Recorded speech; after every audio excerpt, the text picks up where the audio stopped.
a humble request to all those participants who can, please, if you can, show your video, because, we are recording the meeting also. If your bandwidth is low, you may close your video, but if it is possible, keep it on so that we will know that you are watching us and giving us feedback. Okay. Audio can be mute. A very good evening to all the respected participants who are participating on this beautiful evening. In this particular online session, some of the principals, school managers, administrator, educational leader, academician, and some senior teachers, faculty members are participating. You know that the heart of education is the education of heart. To let us explore that heart, we have to deep dive into the flow of educational stream. And on a particular occasion, we have gathered here under the banner of Indian Forum of Educators.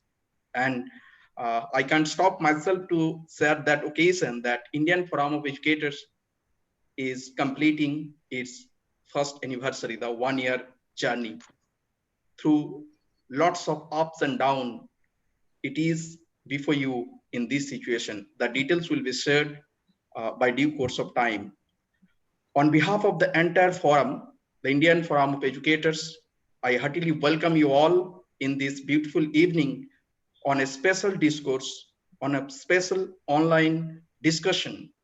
The topic of what is the ways and means to complete the learning gaps, how to manage the learning gaps created due to the online classes, again due to this uncertain pandemic situation throughout more than 1 year. With this very introductory note, before proceeding to the further proceeding of the program, just we will go for a general prayer. You please mute yourself, and with this prayer, let us pray for the humanity, let us pray for the positive attitude, positive hope for the world, for the society, for the country.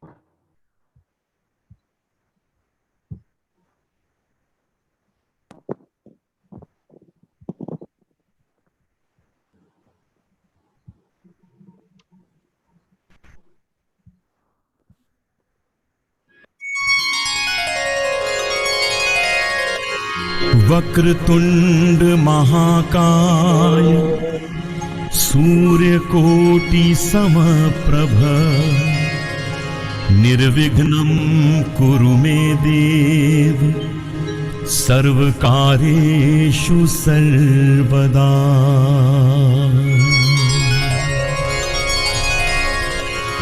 Vakratunda महाकाय कोटि समप्रभा निर्विघ्नं कुरु मे देव सर्वकार्येषु सर्वदा।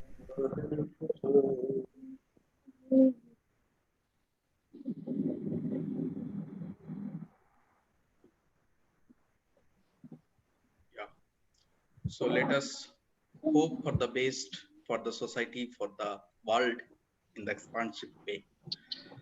Before proceeding to the main discourse, it would be my highly pleasure to invite the founder president of the forum, Indian Forum of Educators, Dr. Surendra Das, for a general welcome note as well as a brief history of this particular organization. Over to you, Dr. Das.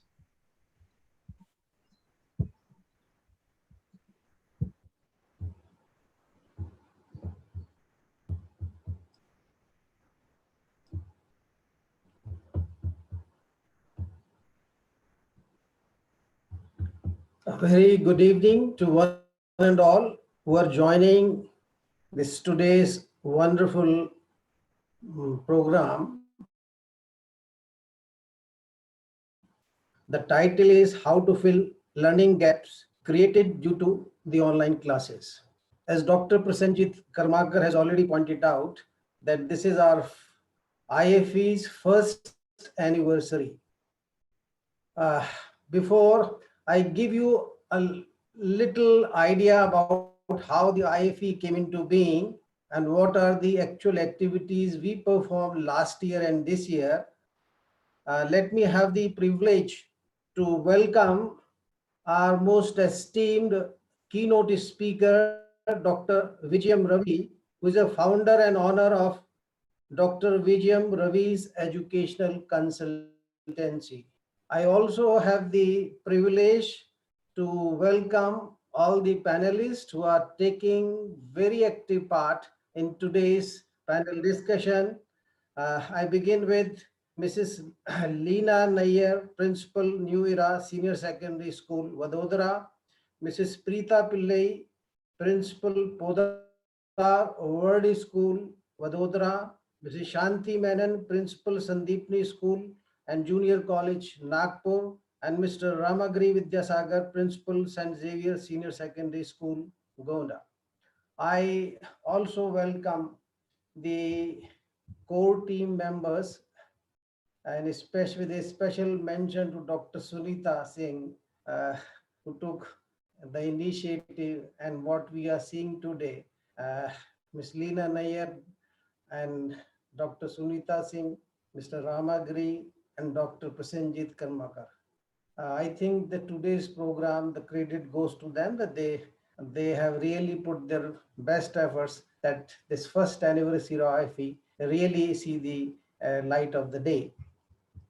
I welcome each and every participant who has joined us here on behalf of IFE, to all the executive committee members, all the office bearers, and those who are also not members but joining it, they are welcome here by our team. Now, let me take you to the last year when the same date, 25th April, with 20 founder members, the IFE was formed. And within a period of 2 months, the founder members number increased to 50.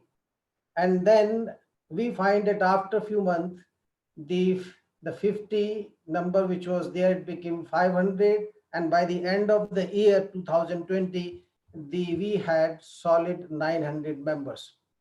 And actually, our membership is not open, but it is a closed unless until we find, yes, that there is a genuine person who's coming from the academic field and who can really contribute to the cause of IFE, then definitely they are inducted as a member. And now in the month of February, our number has gone to 1027. This is all about the growth as far as the quantity is concerned. Let me also point it out what exactly is the mission. Instead of giving you all the details, 3 main mission statements I like to read before you. The first one is to strive to restore the glory of the profession. I think this is self-explanatory. And the second important mission statement is to play a constructive role in the national reconstruction by reviving human values, developing a true sense of patriotism and broad global understanding. And the third mission statement is very, very important, to establish the strong rationale that the education has the huge potential to transform the society. I think this is the main philosophy on which the IFE has been founded. IFE has the office bearers, IFE has the executive committee, and IFE has also the board of advisor. In our board of advisor, we have 6 experts from 6 different countries. Now, some of the activities, not taking much of your time, some of the activity which we conducted during last year and this year, we focused on inviting some of the educationists and those who are in the field of health and wellness. So prominent among them, Nanda and Lalita. These were the 4 main speakers who had delivered their talk from June, July, and August.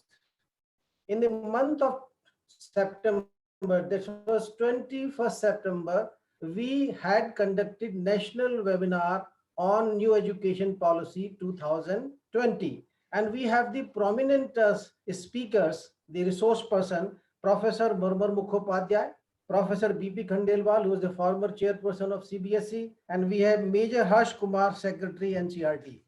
So this is in the September. October, we happen to launch our quarterly digital magazine, EduSparsh. We have got the other issues also, but as I mentioned that this was one of the major activities that we included and we covered. Apart from this, our main focus was the teachers training. So teachers training program started last year, and this year we gave a fillip on the teachers' well-being and then teachers' well-being. And in the month of February, and March, we could conducted some of the leading workshop for teachers of the members school. So this is all I just wanted to make a mention. One important thing I would like to share. Yesterday, I happened to interact Dr. Shama from Muscat. She's working on the influencers, the people all over the world who have influence in some or the other field. Now, I thought that today is the right opportunity to make an announcement on behalf of IFE, on behalf of the executive committee and our core team members, that in the month of October, IFE will be organizing a program in which we shall be giving award to the leading influencers, those who have impacted the life in some or the other way, either of the students, of the colleagues, or we talk about the downtrodden, those people who really need the help. So this is one of the things which we shall be definitely taking into account, and many more. Actually, 1 year is not a very big thing. We are at the early childhood level and we have to do much more. The team which we have, I must appreciate, they are all dedicated, committed souls, and we can see that what is happening and what is going to happen with their support, with the support of the members. So I wish this program a great success, not taking much of time. All the best to one and all of you. Thank you. Thank you so much, Dr. Surendra Das, for putting and particular light on the aim, objectives of the forum, as well as some activities throughout the past year. Once again, thank you, sir. Now we will enter into the room of discussion. Before that, let me introduce today's moderator of the session, Mrs. Leena Krishnakumar Nair. Mrs. Nair is the principal of New Era Senior Secondary School, Vadodara, Gujarat. She is a visionary and innovative leader and a forward-thinking educator with over 25 years of demonstrated experience in the field of education. As a teacher, as a trainer, and of course, as an administrator, have led over 55 workshops for the school leaders, teachers, students, aimed at enhancing individual skills and professional learning. She is a graduate in electronics and postgraduate in English literature. She is the core committee member of Gyan Sarovar Sarvodaya, Central Gujarat, Vadodara. She is also the former vice president of Sanskriti Sahodaya Schools Complex of South Gujarat. She is the master trainer and resource person of Central Board of Secondary Education, as well as she is the CBSE COE training coordinator from Dahod district. She is the proud recipient of Dr. APJ Abdul Kalam International Educators Honor for outstanding contribution and achievement in the field of education. Other than this, she is the recipient of many more academic achievements and awards. So with this introductory note, let me invite Madam Leena Nair to proceed with the main course of today's discussion. Over to you, Madam.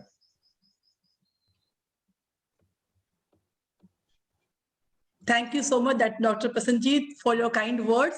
Okay, I can see Vijay ma'am back on her laptop, I guess. And Now she's looking satisfied also with that, because she was quite anxious that she would be conducting from the mobile. Thank you so much for joining, all the members. Sunita ma'am, a big thank you to you for your support, like sir said. And I'm going to begin, yes, with the introduction of our keynote speaker. Ladies and gentlemen, a great leader walks behind the people is a belief that has brought success in Dr. Ravi's role as a leader in the empowerment of her team for the last 40 years. As an educationist and having worked in the capacity as teacher, head of department, principal, administrator, and trustee, and there are so many posts that she has held. Dr. Ravi offers strategic direction to any program in education and the methods to scale up the activities that may lead to the fulfillment of vision of the organization and further expansion.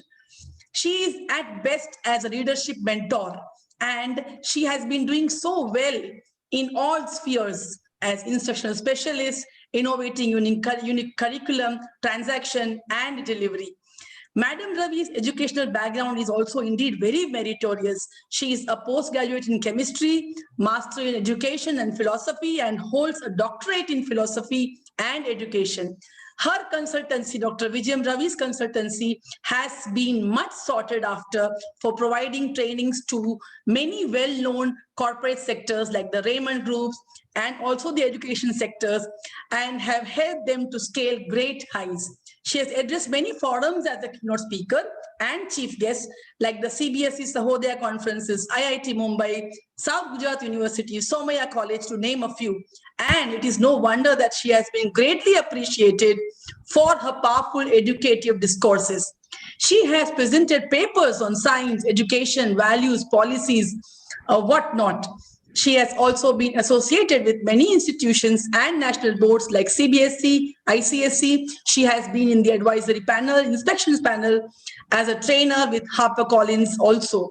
She has many publications to her credit, ranging on various topics related to spirituality, to education, to philosophy, and soft skills. Now, to come to the awards, naturally, a person with such a vast background would have had so many accolades. She has won the School Excellence Award by the Higher Education Forum, International Award for Mentoring and Science Projects, and patented the same projects as well. Best Educator Award, Dr. Radhakrishnan Puraskar, and whatever little time that she finds after doing all this, she pursues her hobby in music, reading, and writing. Now, as far as I am concerned, I would say that, she is a profoundly loved and respected human being for the kind of work she has done and is doing over a span of 40 years. Her work has ignited fire in every heart that desires to excel in the education field. So please put your hands together to welcome Dr. Vijayam Ravi, founder and owner, Dr. Vijayam Ravi's consultancy. Thank you, ma'am, for joining us. Thank you. Thank you, Leena. It's too long. No, ma'am, but I know you, many of us know you, but on the group, we have many more who would want to know more about you. So moving on further, I would like to introduce our panelist, Mrs. Preeta Pillai, who is the principal at Podar World School, Sherki. Can we have the spotlight on Mrs. Pillai, please? Preeta, if you can just say hi.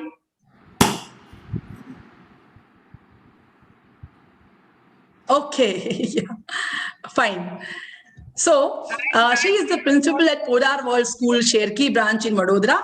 She has more than 20 years of experience in the field of education. As a principal for more than 12 years, she has constantly attempted to enhance a dexterously designed academic curriculum, complete with multifarious activities to enlighten the young minds with the luster of vibrant culture, rich heritage, and exotic tradition coupled with a thirst of knowledge. Her clairvoyance and industry have won acclaim at the national level, as Mrs. Pillai was honored by the prestigious Dr. S. Radhakrishnan Samman and Best Principal Award in 2010, also conferred with Outstanding Leadership Award by NASO, and the latest being Dr. APJ Abdul Kalam International Educators Honor for Outstanding Contribution and Achievement in the Field of Education. She holds a master's degree in English literature and B.Ed from SNDT University. Her interests include reading, traveling, rendering dedicated service in the educational arena for the welfare of society, upliftment of the nation, and for the larger cause of humanity. A warm welcome to Mrs. Preeta Pillai. Thank you for joining us. Thank you, Leena ma'am. Hope I'm audible. Yes, you are. I had to do a minor adjustment because again the connection was unstable. So Okay. I'm happy that I could be present. Thank you so much. Next, we have on the panel Mrs. Shanti Menon. Can we have the spotlight on Shanti Menon? Shanti Menon, you will have to say hi. Yeah, okay. So, Mrs. Shanti Menon is also the Joint Secretary of IFE, an academician with 30 years of experience in extending education to diverse age groups across multifarious curriculum, a thorough professional, dynamic and result-oriented, a cherished mentor, rhetorician who believes in imparting practical knowledge of science to students, a voracious reader with a strong belief in holistic education. She has penned many articles in various esteemed magazines and newspapers, and at present she is serving as the principal of Sandipani School and Junior College, Nagpur for the past 10 years. She has also had the experience of working with reputed educational institutions within Nagpur in various capacities, and she nurses the desire to train future educators to become leaders of a better world. Please welcome Shanti Menon, Mrs. Shanti Menon. Thank you so much for joining us. Thank you, Leena. Thank you for the wonderful introduction. Moving on, the third panelist on our group is Mr. Ramagiri Vidyasagar. Yes, sir. Hello, sir. You are there. Okay. So he is working at present with Ithaka International School, Nellore, as an additional director, principal at Riverboat School earlier, and he was also the principal at Coast Guard School, Daman. He has worked as a teacher in national and international schools as well. He is a commerce graduate with Masters in Education and an MBA in Human Resource Management. He has conducted various training sessions for teachers in different schools as a resource person for teachers training in CBSE schools. He has worked as a staff trainer at American Embassy, Hyderabad. Also conducted cultural activities for Indo-Iran Friendship Association, Tehran, Iran. He has also worked as a coordinator for UDAN project. He has been appreciated by the HRD minister. He has also received the Best Performer Award from the Indo-Iran Friendship Association, Best Teacher Award from Indian Senior Secondary School, Iran and Oman, and Gyan Gaurav Award for the best for being the best managed private schools. Thank you so much, Ramgiri sir, for joining us. It has been a pleasure to have Mrs. Vijayam Ravi and all the panelists with us. So without taking much of your time, I would straight away move on to the topic. Now, as you all know, COVID-19 struck us without a warning and left all educators scrambling to respond to its exigencies. It has also created a need to creatively deal with such unforeseen and once-in-a-century catastrophic events that are being predicted as the new normal. Educators deserve nothing less than a pat on their backs for a swift response to the pandemic amid the lockdown restrictions. Their alacrity resulted in a spate of online classes for learners of every level, ranging from scholastic subjects, co-scholastic areas such as fine and performing arts to mental wellness and physical fitness.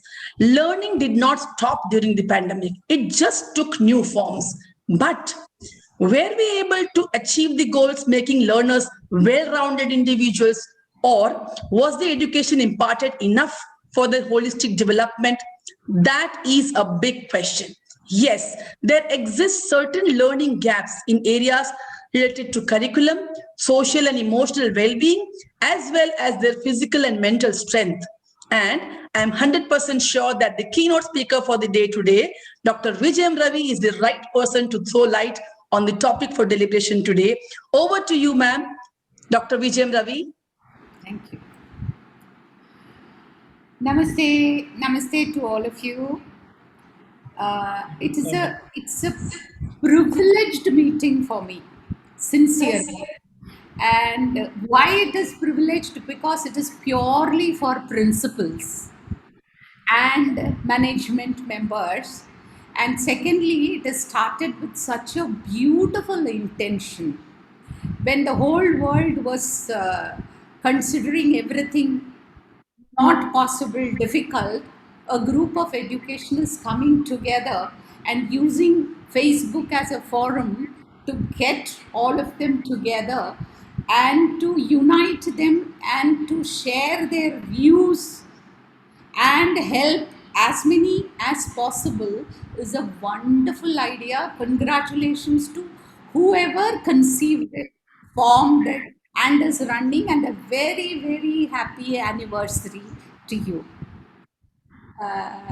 Surendra Das ji mentioned that you are going to do several awards in the coming October, and I'm sure really you will be finding it difficult to decide whom to give it, because it is going to be that kind of a difficulty, because there are several people who have been doing human service. So congratulations to this IFE forum. Congratulations to each principal sitting there. Pat yourself on the shoulders. God is with you, and a big hug to all of you. Thank you, Mr. Prasenjit, for the introduction. And Leena, thank you so much. You, as usual, rock. Great. So without doing much ado about these, I would like to share. In fact, I am here to learn today, because you are all the practicing principals, and I am a yesteryear person with only qualification of experience. That's all. But you are all there. You are really fighting the battle on a day-to-day basis. So I am going to learn from you today. However, like the oldies at home, give you some inputs sometimes. Sometimes it may be helpful to you. So in that context, I'm going to interact with you. Leena had mentioned that the panelists also are going to talk on social emotional development and the growth of children during this time, difficulties they faced, how to come over, etc. So there may not be any repetition from my side towards that, but I think that this online learning is going to be a persistent challenge to all of you for at least another couple of years. So be prepared. There is no way you can say that we are not prepared, or we have a difficulty, or this cannot happen, that cannot happen. No, this is the challenge you have to face for another minimum couple of years. The second point is that the fact of the matter is that there are only 60, I'm talking on a country level, around 60% of the students only are able to access the online classes, which leaves a solid 40% students out of any online or offline learning, which actually talks about a wide gap. See, when you are a forum of principals who is talking about the gap between learning and what is learned and what is not learned, you are talking for the general good of the children. So it includes even this 40% of the children where there had been a digital divide, and what are we going to do about it is something which we have to think about it. This is a very serious fact, and probably you as a forum can extend your helping hand to such group of children who have no access to any kind of education. Is something I can place a small request. You must be doing it. It must be there in your agenda as well. Good. Now, there are 3 points which has happened, points which have happened because of this pandemic thing. One is that there is an isolation which has happened, depression which has happened with the little ones, infants and adolescents. And recently I read a circular by the Delhi government stating that for 3 months it is total complete vacation, not even online class, not even offline class, online class, nothing. Now what is going to happen to the kids is something one has to seriously think about it. Situation may not be different in the other parts as well. Point number 2 is the gap that has existed or happened because of the online learning and no learning. What has happened? How are we going to mend that? That's the second point. Third point is, how is it that the schools and principals going to make use of the pandemic situation as an opportunity to look for newer avenues of learning, which you already must be doing, but there are several other hurdles ahead going to happen with the second variant happening. How it is going to happen, God alone knows. So you may have another few challenges, but then how are you going to make use of your opportunities? So let me come to the point which you have given me to talk about, is primarily about the gap. I am presuming, which I had been talking from the day one the lockdown happened last March, Leena must be recalling, that the biggest challenge the schools are going to face is in language and numeracy. This is going to be your challenge because communication is limited, interaction is limited. On a face-to-face class, there are students who will interact with each other. There are teachers who will interact. There is a support, someone to touch their shoulder, interact with them, and they have several opportunities to communicate. When they were all shut in homes, less of talk, less of speech, only onto a screen. The screen time increased, their communication stopped.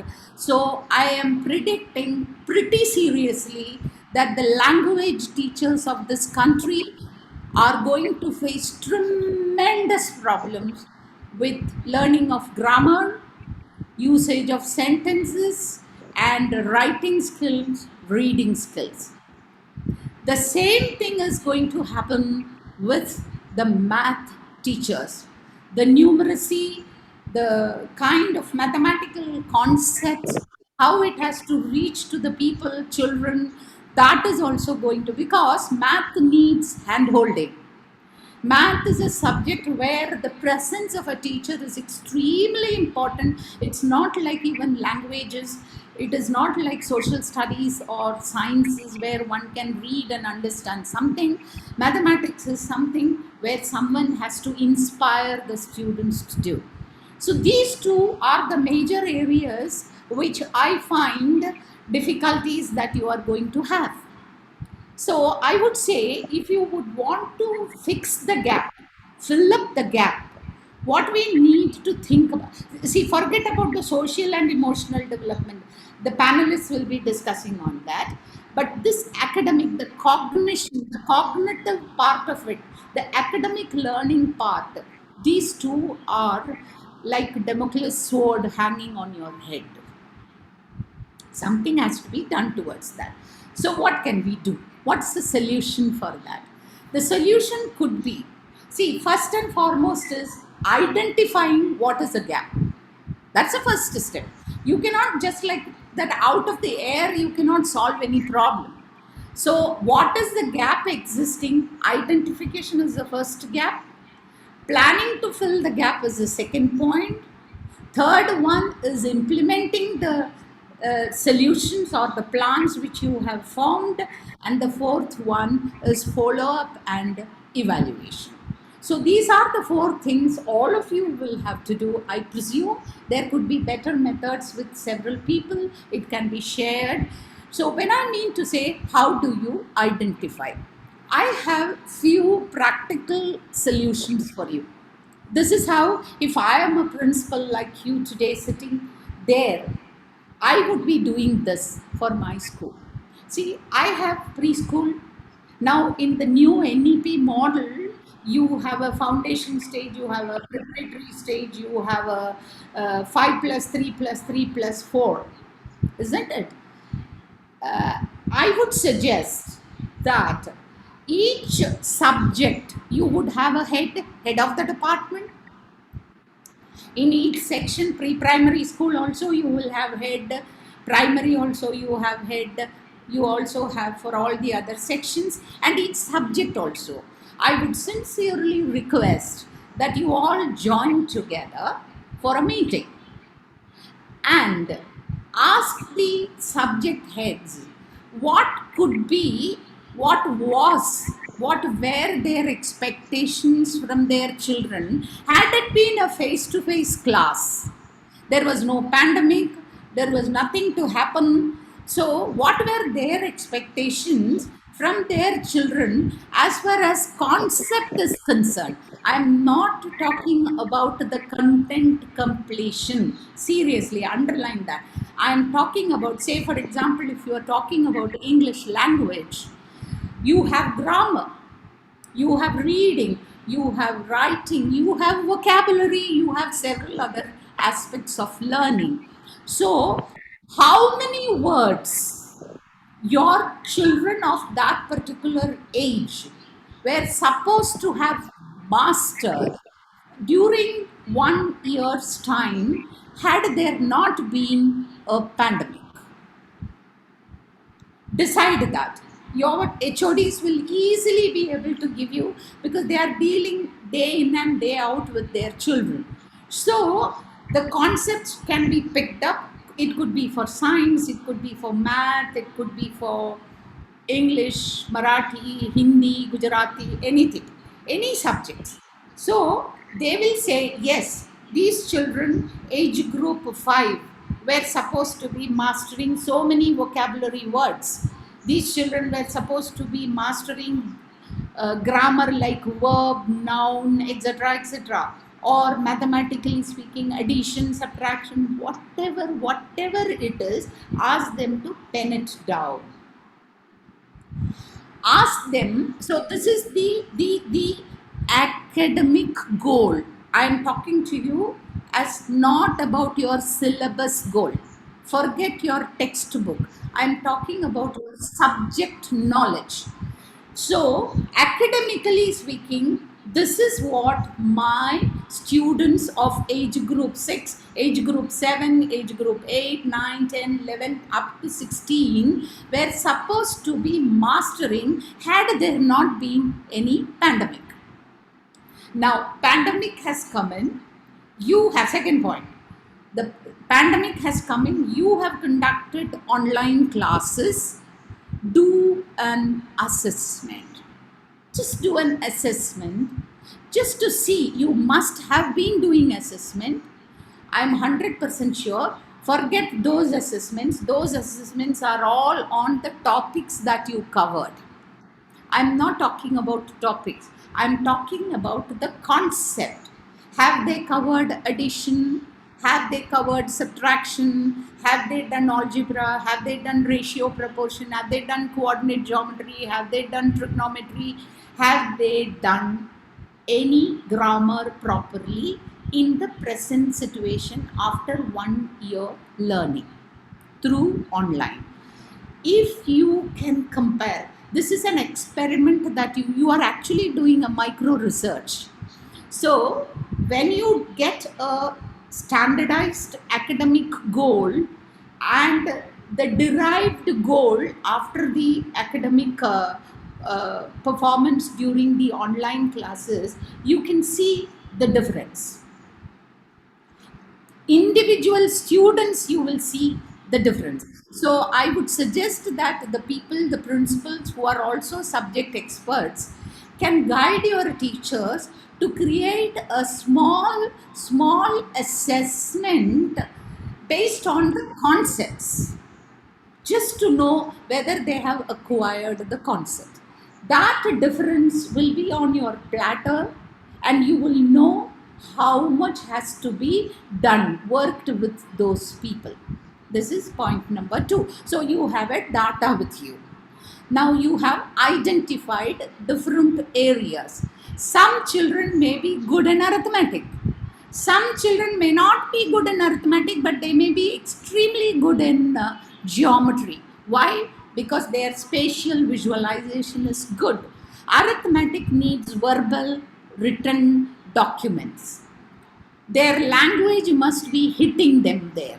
That is why they are not able to write sentences and derive the arithmetic formula. So the mathematics teacher is able to link it with lack of learning in languages or English for his poor performance of his students in arithmetic. Are you getting me? So this is how you will identify every subject. Then after getting this kind of a data, you will have to plan. What will you do? You will have to now group your children. Group your children into groups which need a specific help.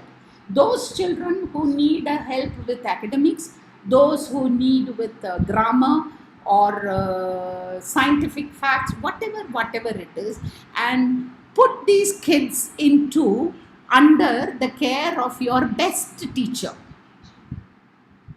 on an online class if possible.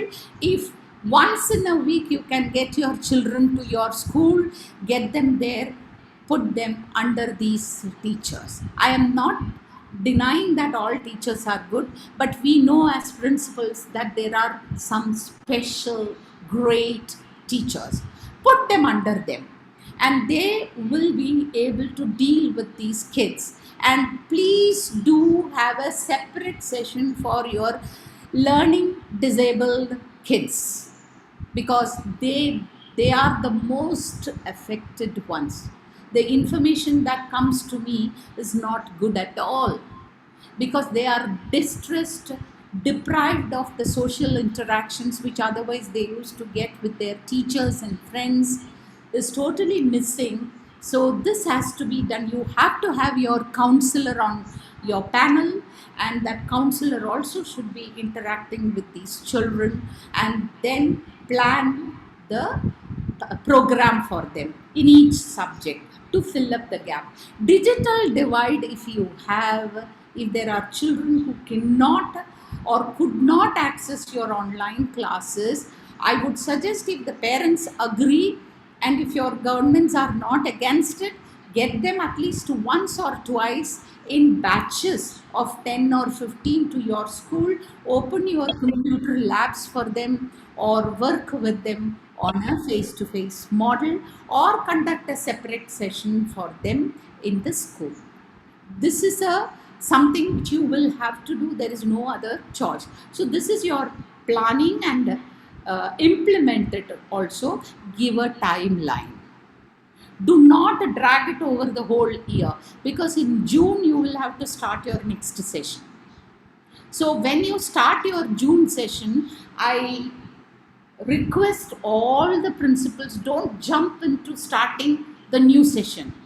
Give that 15-20 days break for assimilating what they learned in the last year. Make them mentally prepared, and then start your new lessons. And the principal, as principals, you can follow up how this process is going on.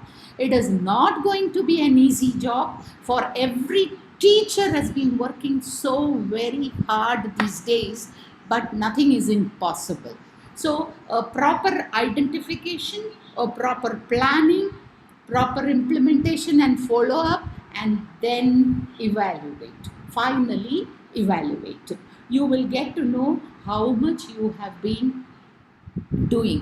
One special request to all the principals, which I have not done, but I realized how important it is, and you would do, is that anything that you do, any good thing that you are doing, please, heaven's sake, document it.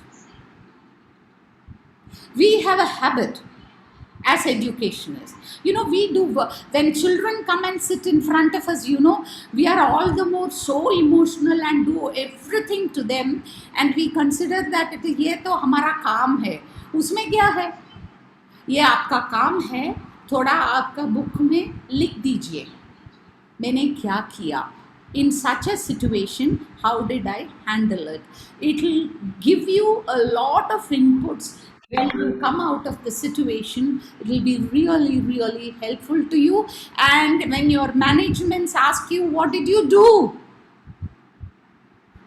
This is what I did. This is what I did. No one is going to speak on your behalf. A principal is a loner. A principal is a loner. No one will come to support you. You have to support yourself. I am not saying something is going to happen to you, but I am saying you should have a solid ground to stand on. This is how the academic part can be bridged. Quickly talking 1 or 2 minutes more is on the emotional and social aspect, the depression and the isolation. I have a request to make. It's not easy to get back the children to normalcy. Even when your offline classes start, it's not easy. So, as I said, don't start to jump into subject teaching. First 2 weeks, give your children all physical education, extracurricular activities, mathematics, singing, dancing, all the periods should be utilized. Get your children to normalcy and then start your lessons. Also, I have a request, if possible. What the children are missing in the online classes today is an interaction. They're always looking at you, learning something, going back, doing homework, coming back to you again. I would say if the schools can design a half an hour slot at the end of the day just to do nothing. The class teacher can handle that, just to do nothing with all your children there, masti karenge, laugh, sing, dance, whatever they want to do, share their experiences. That way give them an opportunity with guided input on one occasion. Some other occasion, if it is a +2 student or a 10th standard student, I would request, if you have friends in NEET and CET exams and such people, call them on to talk to them during that 20 minutes time. You also can show them some crisp, short movies which will build in them a confidence. Lena, Hem Virtues has got 48 such movies made. It's all freely available. So you can pass on the link to them. Such good, great stories that they are. They simply watch it, understand, values also come. We have to keep their mind fresh. That is all what is required. This is something which I wanted to talk to you. The digital divide has to be bridged. Another last request is your teachers, your educators need to be trained. They are also tired. They are also tired. They also need support. Now, I am a teacher, you are a teacher, everybody is a teacher. Everybody has a way of doing teaching. Our pedagogies differ. So the online classes are going to the children in different forms and shapes. There may be so much of difference because the teachers differ. I would suggest, as a school, as a philosophy of a school, You can put your educators onto a forum. You take the responsibility of training your educators as to what could be the strategy, what could be the method that can be used, and technology support. Your technologically sound people at school, put them to this group. They will be able to guide your educators. Technologically, they should be supported. This is a request that I have to make, and I'm concluding by giving you a very, very half a minute story. You know, you have all heard about heliotropism, isn't it? A scientific word. Heliotropism means moving towards sun. Sun is helium, correct? So moving towards sun. Which moves towards sun? Sunflower, isn't it?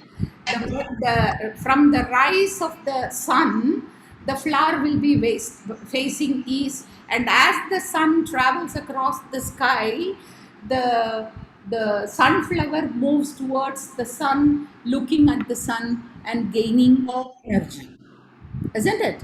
But when there is a rainy day, when it is a cloudy day, when there is no sun, something like now, when there is no hope around, you are hearing only negative news across, there is no one to energize you.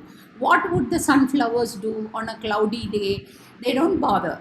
What they do is they turn towards the other flower. They look at the other flower, and both of them energize each other. That way, you are alone, you turn to your friends, your students, teach them to look at the other, take the energy, take only inspirations from the others, and that heliotropism, even on a cloudy day, even on a gloomy scenario, can work. Let us re-energize ourselves. God be with you all. Thank you so much. Thank you, Vijay ma'am. That was, I would say that, all of us have got a recipe of, what will go into bridging those learning gaps to some extent. And we're going to, like what you said, that, we're going to investigate and experiment this, whatever you said, all those factors. And thank you so much, because the way you spoke today, it was quite, a kind of, energizing to us also, that how to look forward. It was an action plan, rapid action plan, which all of us have before us. So we will definitely take into account your suggestions, and I'm sure that even others would do that. So thank you so much. And quickly, let us move on to the other panelist. I would be inviting Mrs. Preeta Pillai. Can we have the spotlight on Mrs. Preeta Pillai?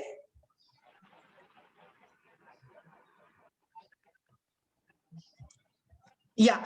Okay. So, Preeta, of course, Vijay ma'am has spoken elaborately over in all areas. She has spoken about how things could be managed or mended to some extent. But regarding curriculum, I would want to know from you that I would want to know about, as a principal, how would you go about bridging the gaps in curriculum? Especially with respect to that there has been reduction in the instructional time, and also a decline in the learning time. Okay, giving instructions as well as the learning time. So, in your talk, would you be sharing with us some points on this as well? Over to you, Preeta ma'am. Thank you, Leena. The veteran has already spoken, and she has opened all the points, and she has cleared all the doubts, it seems. But still, since I am given a chance, I would first like to thank Indian Forum of Educators, and congratulations to you all on the anniversary of such a forum. And I know how hard you all have worked towards it, and wish you good luck for the coming years too. Now, coming quickly to the topic, about the gap which has been come up due to the online education, the learning gap. First of all, what I feel is learning gap has always been there. Maybe when sometimes when a new student joins, or maybe when a child is not understood, or maybe different, because we all know that there are different kinds of children in our class and every child is unique. So their understanding level is different. So that gap has always been there, but with the new normal which we all have adopted, and the teachers across have surprised everyone by conquering the technology, isn't it? So even then we realized that there is a learning gap, because maybe because of the instructional time or the learning time. Here also there is a debate. We had a debate in the school about this, and my teachers, some teachers felt that they could teach even better online because there was no disturbance in the class and they did not have to work on the discipline issue. Some teachers realized that yes, there is learning gap because many students don't understand through this online this virtual learning, and their understanding level is different. So then yes, we all came up with a readiness program, which was like implemented, and it is working. So now coming to the specific points, because Vijay ma'am has already uncovered all the points which we all should understand. Now I would like, for our new students, they can bring with them learning gaps. Also, the students who are attending this virtual classes will surely face the learning gap. So before you panic and reach for extra homework, mostly we think of extra homework, assessments and assignments. Remember that our first duty to our students is to build relationships, which is very important. So learning gaps can be bridged over time. Impressions can be made in an instant. So I will mention some 7 strategies here, which will help you to catch students to this learning gap without without risking your fun teacher status, which is very important, isn't it? Nobody likes a boring teacher. So uh, first one being, chat with the previous teacher. Understand about the child, about each one from the previous teacher. As effective as it is obvious, your class's previous teacher has had a whole year to understand the students, isn't it?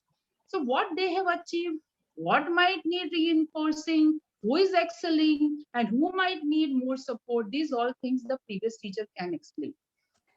Understanding what is tried and true, as well as what approaches need a fresh take, will save and start the process of getting to know your students. It always gives you the opportunity to use a great time. And when you mention to the students that I came to know from your previous teacher, Mrs. Nair, that you are good at writing skills, they would really feel good. So this is showing them that you have made an extra effort to get to know them, and this can pay dividends. Number 2, review previous summative assessments. Even Vijay ma'am mentioned the importance of assessments. Again obvious, but again effective. While some summative assessments might not give you the most accurate picture, because some students might have had an off day, some topics might not have been covered in depth, or they might not have understood. It can give you a rough idea on where your students are in their learning journeys. When checking through assessments, it's good to keep track of their results.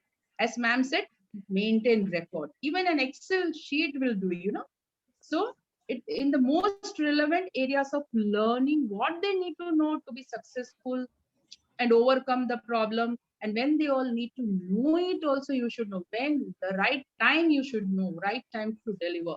So by checking the previous assessments, you can avoid filing an assessment on them now. They might not thank you for it, but at least they won't collectively groan at getting one. Number 3, the non-assessment assessment. Diagnosing the learning gaps doesn't have to be a boring test. Look for quick, easy, and most importantly, fun ways to see where your students are up to. Like 2 ideas, if I mention, have your students know what they understood about the topic or a concept. Play some ice-breaking activities. Use a writing game for a quick snapshot of students, that like writing, spelling, handwriting, and language conventions. Use interactive quizzes to spark memories of past learning and keep an eye for gaps in knowledge or confidence.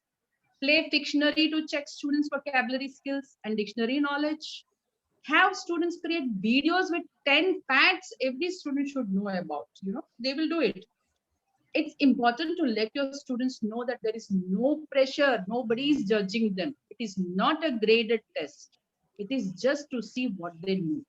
Very important. Number 4, group or one-on-one student interviews.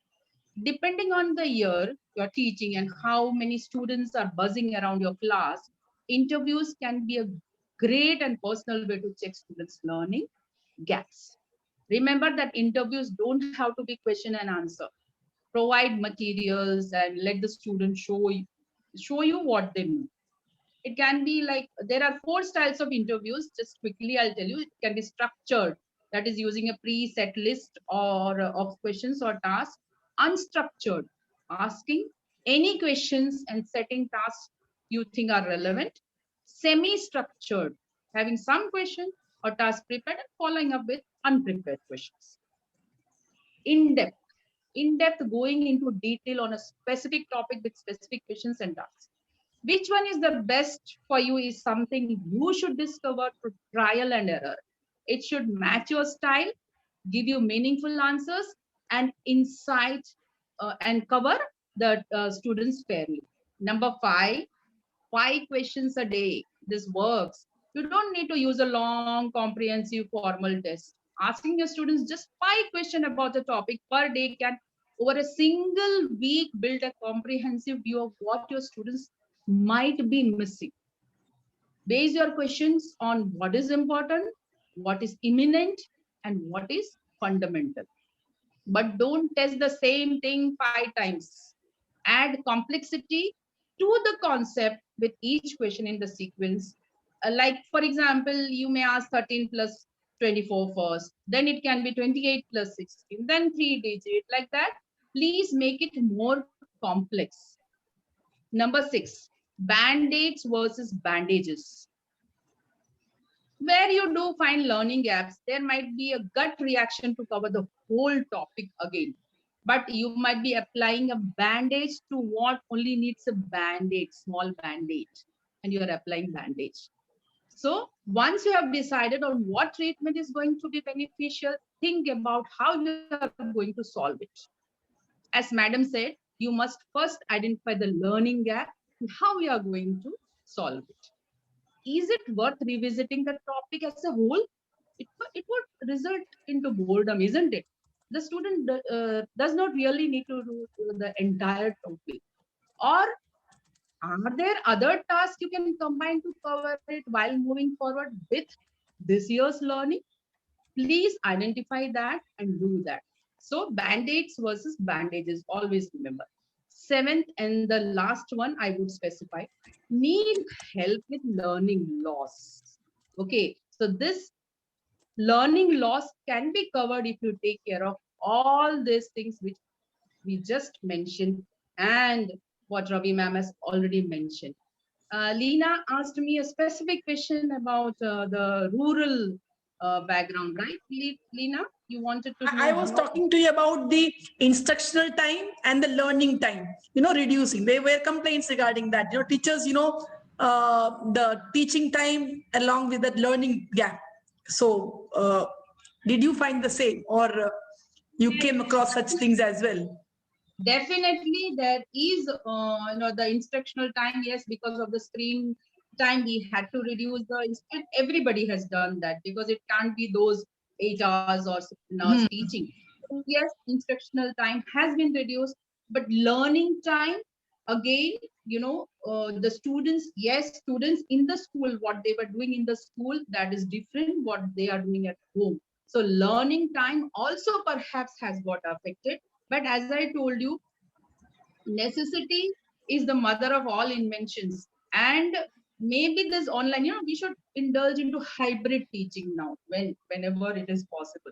So even even when the schools physically reopen, we will need this online virtual teaching, isn't it, to cover the gaps. So what I feel is, yes, today we might be feeling that there is some kind of challenges we are facing, but this situation has, taught us how to deal with various challenges, and now it will be beneficial in the future also.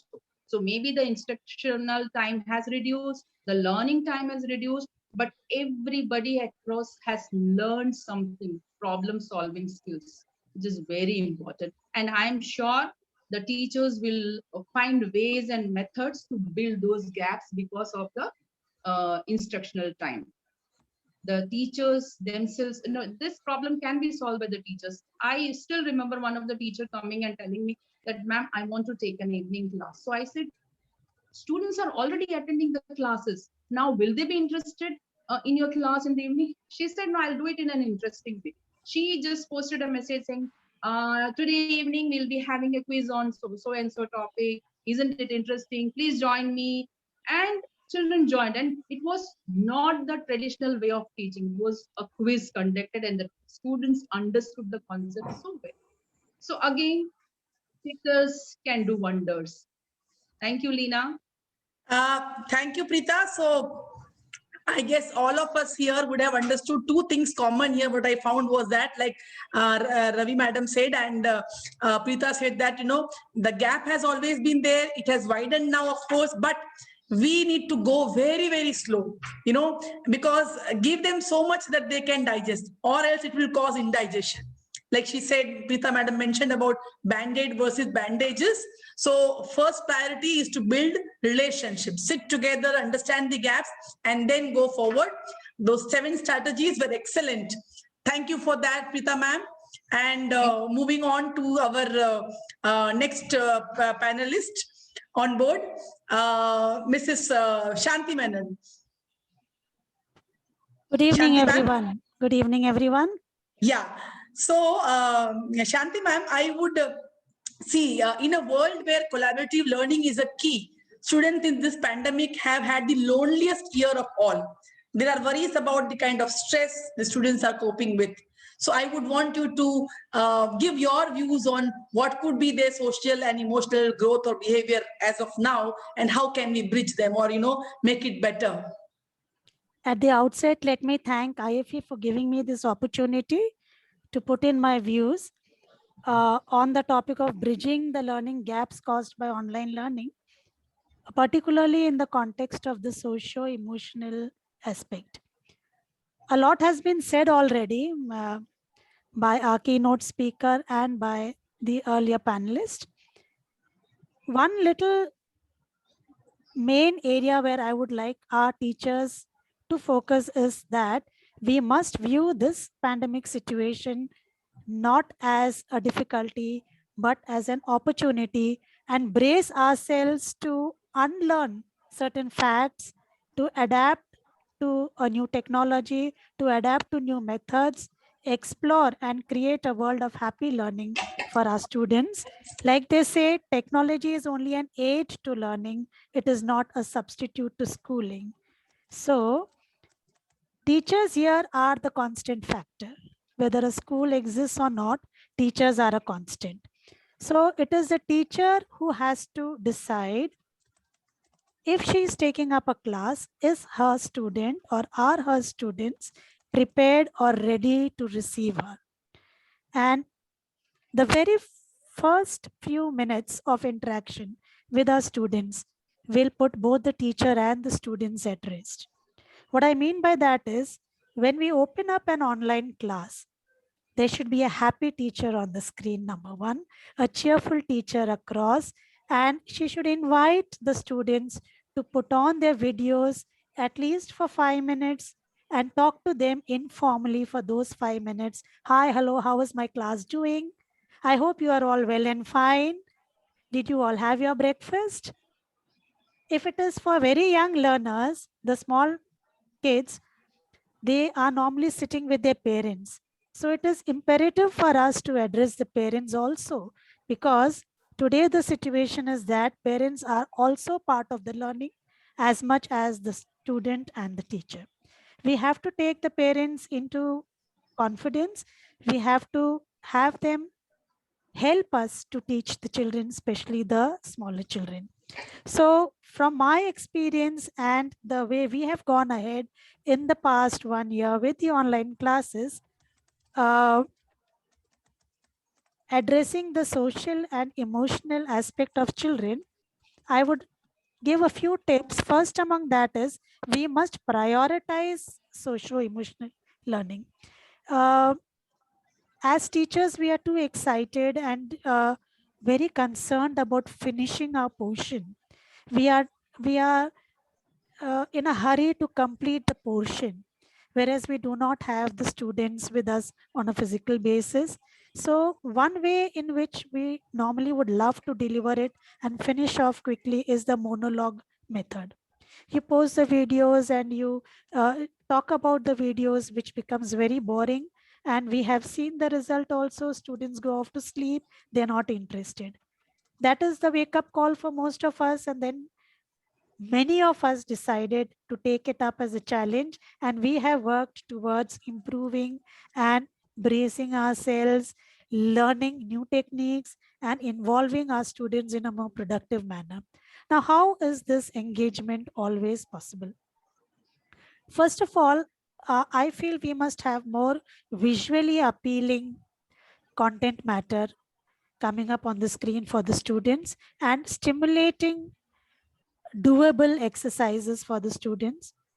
Also, one more area where I feel the teachers need to train themselves is to understand the online platform on which they are working. All these online platforms, they have got certain interesting and very innovative ideas which can be implemented by our teachers. Say, for example, we can have breakout classrooms. Okay, these breakout classrooms can help us to conduct collaborative learning just like we had in our physical classes. So by doing such activities in our classes, we can ensure that our students do not feel bored, they don't feel lonely, they feel they are with their classmates, they are conducting or doing an activity together, and then they are presenting it to the teacher or to the class as a whole. And in doing so, our teachers were also surprised that a topic which they had taken up and they were worried about completing it could be completed easily in 2 days' time when the students themselves collaborated learning with the help of breakout classrooms. So in such a way, by knowing the online platform in which we are working, the digital platform on which we are working, I think there are many more ways in which we can excel and remove the boredom and remove the loneliness which the students feel out of it. Now, for the very small children, we had worked out a very interesting exercise for the pre-primary and the primary level students. When they normally come to school, they celebrate festivals in the school with their teachers. They celebrate special days like Grandparents' Day, Friendship Days, even Global Hand Washing Days. So all these kind of functions can be even done online. We can encourage our students to take up such activities and plan your weekly timetable in such a manner that you have one day for nutritious food, one day for displaying your own talent, and one day celebrate any festival which comes in during the week or during the month. A very interesting result that we found with our students was when we had the Grandparents' Day celebrated in our school online.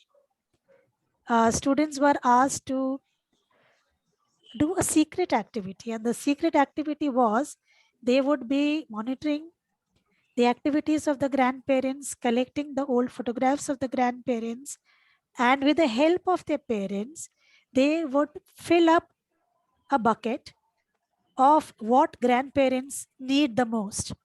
And on the Grandparents' Day, these pamphlets or the handouts, they were displayed by each child the parents made sure that the students made a video out of it, and the video was shared in the classroom. So this way, each beneficiary, each student would know what the other is doing, and parents also being participant in that, they could also know how much the child has affected the learning. So it's not always learning of concepts which need to be taught. Sometimes it is values, and sometimes it is more of social interaction which the students need at this time. Now, talking of that, for the higher classes, they would want to learn concepts. They would want to come up with more learning so that they can approach the entrance tests or maybe the board exams more effectively. In such cases, use of web diagrams, use of concept maps, and use of videos prepared by the students. Here again, we had conducted a very interesting activity for our students, where one concept was given to them, like, I am a biology teacher and also the principal of their college. But as a biology teacher, I had this topic of genetic inheritance to be taught to my students, and in which pedigree analysis was one subtopic which needed to be taught. And with online teaching, pedigree analysis is a very tough topic to put across.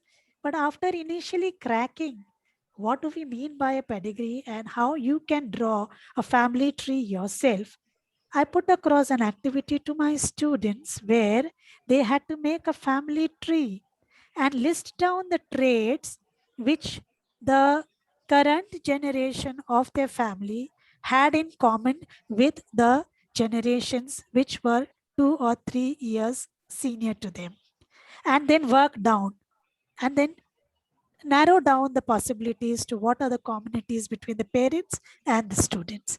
So such activities keep this class interesting, and it will also make the students feel they are not alone in this journey. They are not left out in the journey of learning. Simple activities and simple formative assessments again are something which can relieve the tension and the mood of the students. Most of our curriculum makers have already lessened the syllabus. So that should be first made known to the students so that the academic load is lessened, and then doable and easily achievable targets should be given to the students as formative assessments, like we all have been doing. Above all, in a limited time, what else can we do if we have to think about this? Time management is very, very important. You cannot exceed your screen time because it can have an adverse effect on the health of the child, on the eyes of the child. But listening is always possible.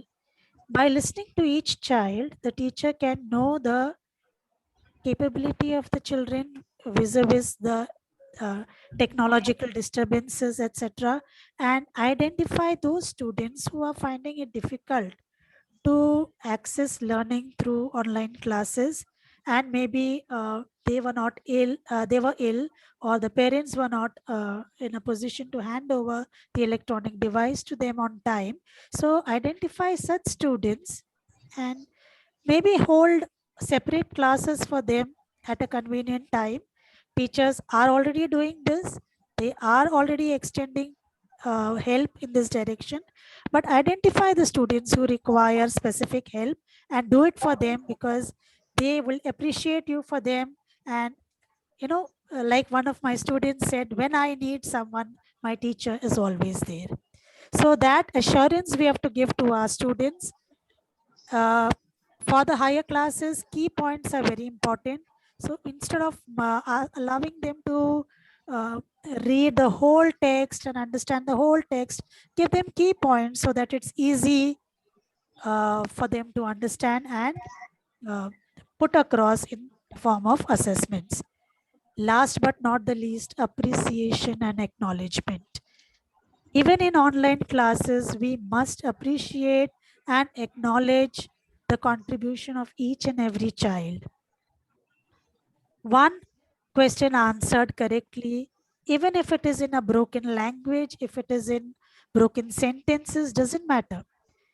Appreciate the child by taking the name of the child. Call out the child by his or her name. That makes the child so very precious to you, and the child feels treasured too. He or she feels that, yes, teacher knows I am there in the class. So that gives a kind of impetus to the child to join your class again, to learn from you again. Learning thus continues. Now, with the online classes, sometimes there is a problem of disciplinary, there are disciplinary issues which crop up. So once your class is interesting and you have managed to put across your views to your students and they are clear what you want from them, then your class is a self-disciplined and a self-regulatory class. In this regard, one experiment that was done was class leader concept. One of the topics that you have to deal with, you can always ask a student to take up the responsibility by prior information and by prior headlining of the concepts that he or she has to deal with. You know, children are very quick with technology. They are quicker than us with technology. So they just need a little guidance from our end.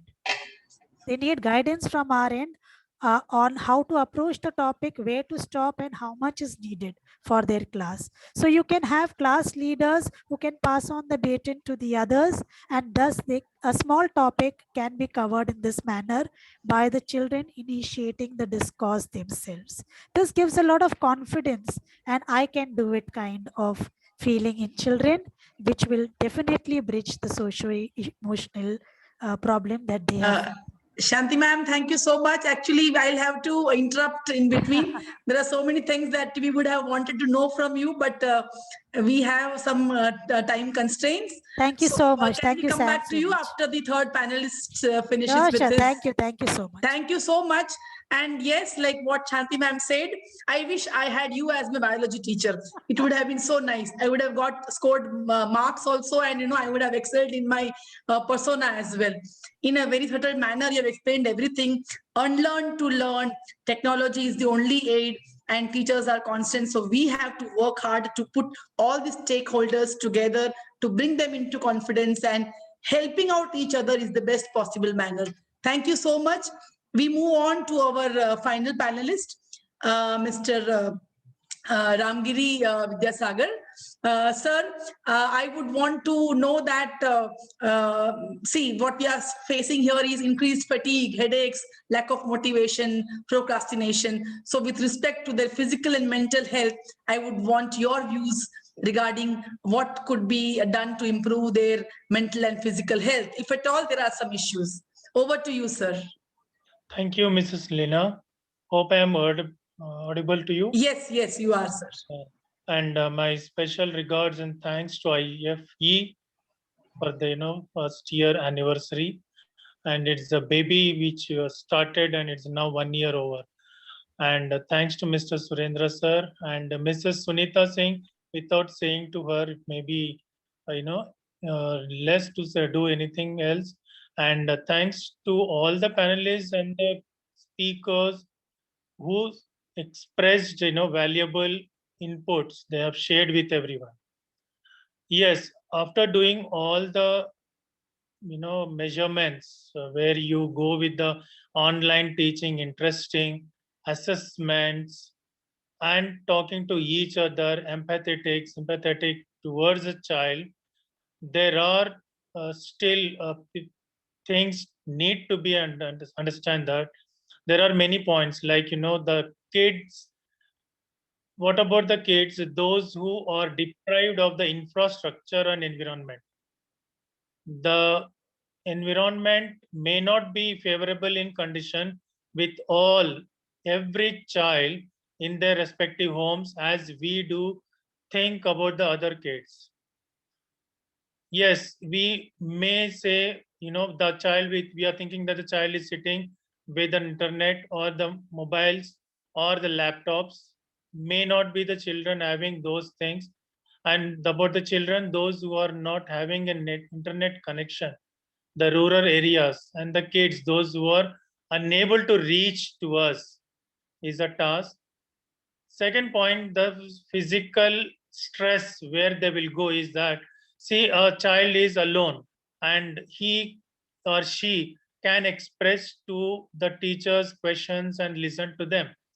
But this habit may hamper them to be in a social group environment also.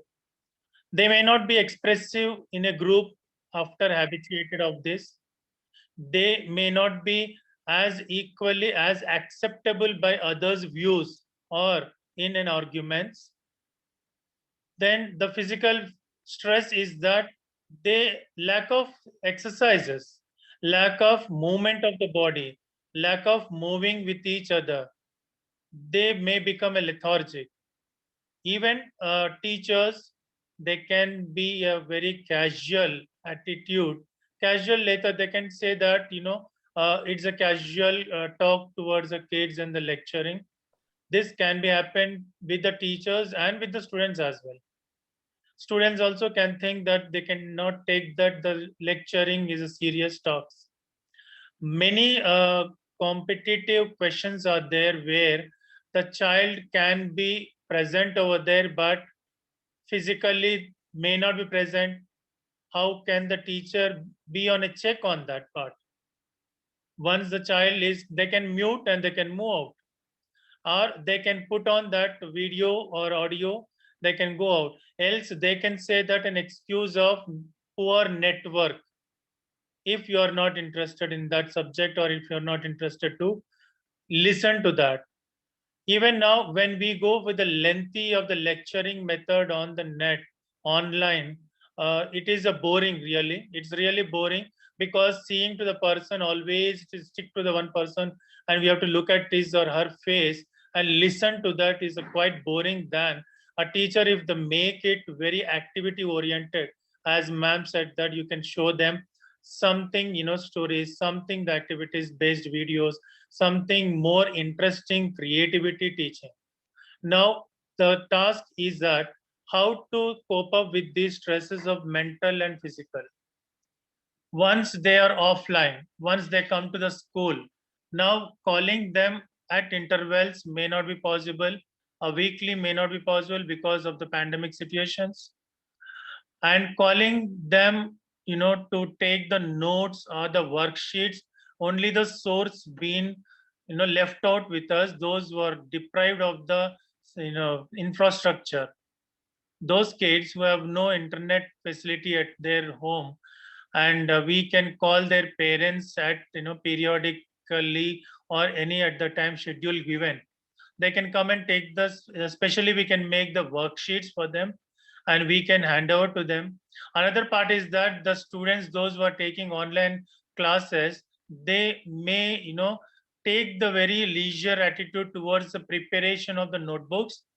They may not prepare their notebook as serious as they do sit and do it in the classrooms. And the reading books, the habit of reading books may hamper this also, if this continue goes. But I mean to say that there are, the methods where we can check these points with the students, and we can make the measurements also. We can make that, the rectifications over there, that these problems, if it occurs, we can take to them. Suppose a child, as ma'am said, that once they come to this offline school, we have to give them, activities, give them games, give them activities, give them music, give them dance. It's absolutely right, 100%. I do accept it. But now, present situation, how do we go about it? Present scenario up to 3 months or 4 months. It may continue as 6 months. Then how do we go with it? How do we do with it now? As they said that, yes, there is a solution to that. One of the person has given to us is that we can present a good, videos, activities to them for the last 1 hour or any time period, and say them that this is the leisure period. You do nothing and go with it. Yes, the valuable thought was that you call the people from the resource persons, the kids of their seniors who cracked their JEE or IIT or any competitive examinations, make the interactive sessions with those kids online to the, the class 10th and 12th kids is a valuable suggestion. But stress cope up is a task now with the teachers, with the principals, because as a principal, we need to cope up with the stress of teachers and students both, along with parents also. Some parents may feel that nothing is happening online classes. It's only the time gap, we are just filling it up. Some teachers can be in a very casual that, because as Vijaya ma'am said that, trained, it should be well trained. The teacher should be well trained to cope up with the different scenario, different situations, to technology usages and how best they can use this technology to reach the child, impart knowledge. That's very, very important. When we take all these points in consideration, I hope, as ma'am said, that celebrating festivals, celebrating special days, occasions, yes, we do follow all that. We do maintain celebrations, online virtual celebrations. We do, express, we do make the assessments, special assessments. We may conduct quiz competitions. But my worry is that how best a child who is facing these all alone at home or in sitting in the room alone can be changed to change him or her to become an introvert, or can be inhibitions built up with that once they come out of the rooms and they come to the school and they face a group of people, and when they see them, can they be capable to answer in front of in the group, or can they be acceptable? If the other person says something, they can, then as acceptance also should be there. They should be able to accept others' views in an argument. Can they do it? It is a task now also with that. This is all everyone. And social, economic, that emotional quotient, where we can talk about it. Once you are in a classroom environment with the teachers, with a peer group, with your friends and around, in other different environment, makes a bigger influence of learning outcome than sitting alone, listening online towards a teacher. But yes, this is an opportunity, we have to turn it, that a teacher can do wonder. The same thing, I don't want to repeat it again. If a teacher is well trained to tackle with this situation and do it. Of course, as ma'am said the last, that we do see each other and get energized. I feel that, yes, I should see the other, side of the principals and teachers. Yes, the lengthy of the talk also makes them very much lethargic. Then they will see each other that, how are you feeling bored, so that the lecture is going on. I put a stop over here, and I thank the other panelists and all the members, principals and the teachers, those who have joined and here for the session, that this moment, I'm very much thankful to them, because I do accept that I learn from each and every one, rather than to give a lecture or do something.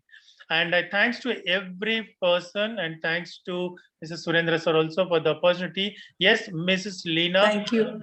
Thank you, sir. Thank you so much. And thank you so much for that. Thank you so much.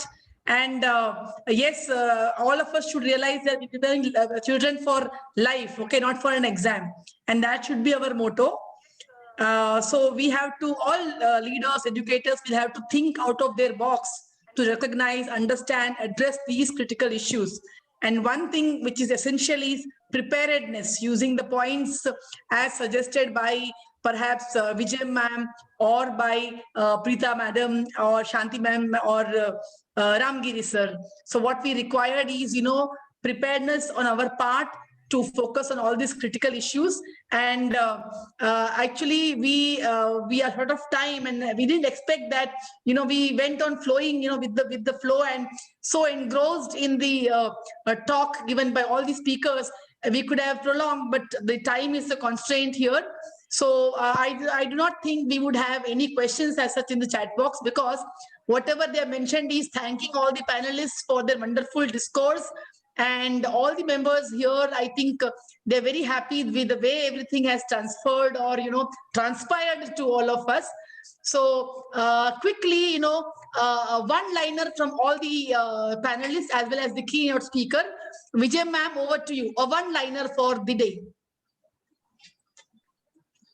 Unmute yourself, ma'am. Unmute yourself, please. Try to find happiness from within, because you have no source, somebody else to motivate you or make you happy. Find happiness within. Thank you so much. Shanti ma'am, over to you. Power each other and be assured we are all in it together. Thank you. Preeta ma'am. Support each other. Yeah, and Ramgiri sir, finally from you. Yes, ma'am. It's that the same thing goes, that find happiness within ourselves and accept, adjust, learn and move on. Hum honge kamyab ek din, right? Thank you, sir. And over to Dr. Prasanjit for the vote of thanks. Yeah. To whom I will give the thanks, and to whom I not. Really, at the very beginning, when I started the session, I said that to know the heart of education, we have to deep dive into the flow of the educational stream. Really, we were floating in the verge of our discussion, and we can't understand how the time passed of 1.5 hours. Really, it was a great discussion from all of you. My special thanks on behalf of the entire forum to Dr. Bijam Ravi, the keynote speaker of today's session. Thank you so much, ma'am. Our thanks go to all the panel members, Madam Santi Menon, Sir Ramagiri Vidasagar, and of course, Madam Preeta Pillai. Our sincere gratitude and thanks to all the principals, educators, teacher in charge, administrator from various schools and colleges who participated in this session and shared their views also through the chat box. My sincere thanks and gratitude to the moderator of today's session, Madam Leena Nair, of course. Without your right way handling the session, it was just what to say. Thank you. Of course, the convener of the executive committee of this particular organizing committee of celebrating 1-year anniversary, and particularly for this particular session, Dr. Sunita and the whole team. And of course, I have to give my thanks from the entire team and the team itself, the team leader, Dr. Surendra Das, who is the founder president, along with the whole team. And thanks to the person who was behind the curtain, who technically assisted to conduct this session a successful one. And he is none other than Mr. Abhishek Mishra. Thank you so much, sir, for your support. Also, thanks to the online viewer who were on Facebook Live, who somehow or other failed to join in this particular Zoom room. So thank you so much, each one of you, from the banner of Indian Forum of Educators. I will conclude the session with a small video, as Madam Bijam Ravi also said, that feeling of happiness from inside, feeling of gratitude, feeling of positivity from inner self. So let us conclude the session with that video, and definitely we'll carry a source of happiness, source of positive attitudes to our home. Thank you so much.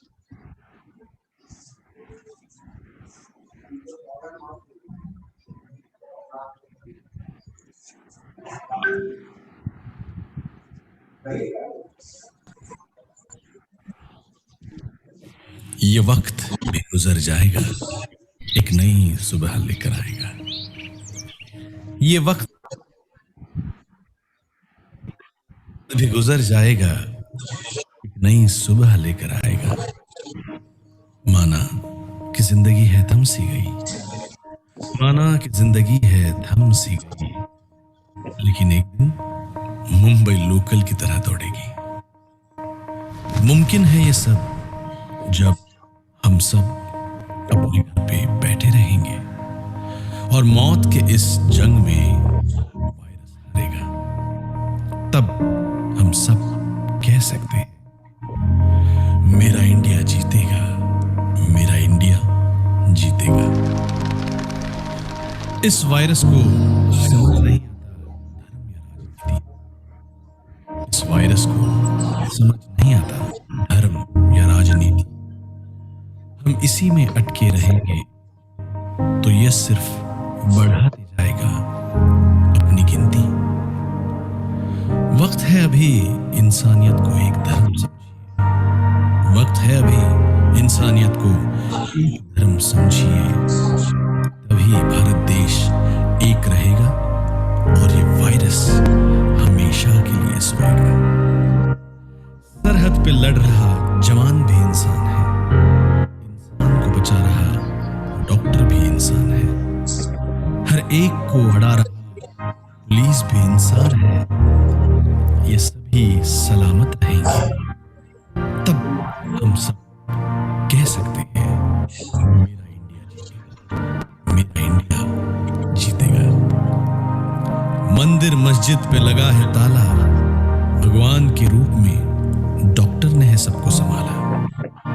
मैदान है खाली, रास्ते भी है सुनसान, हौसला है बुलंद तो थम जाएगा ये तूफान।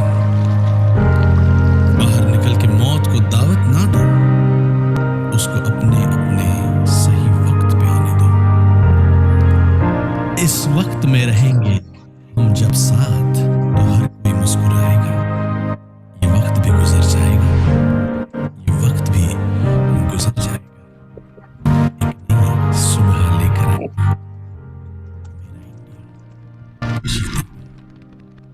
मेरा इंडिया जीतेगा।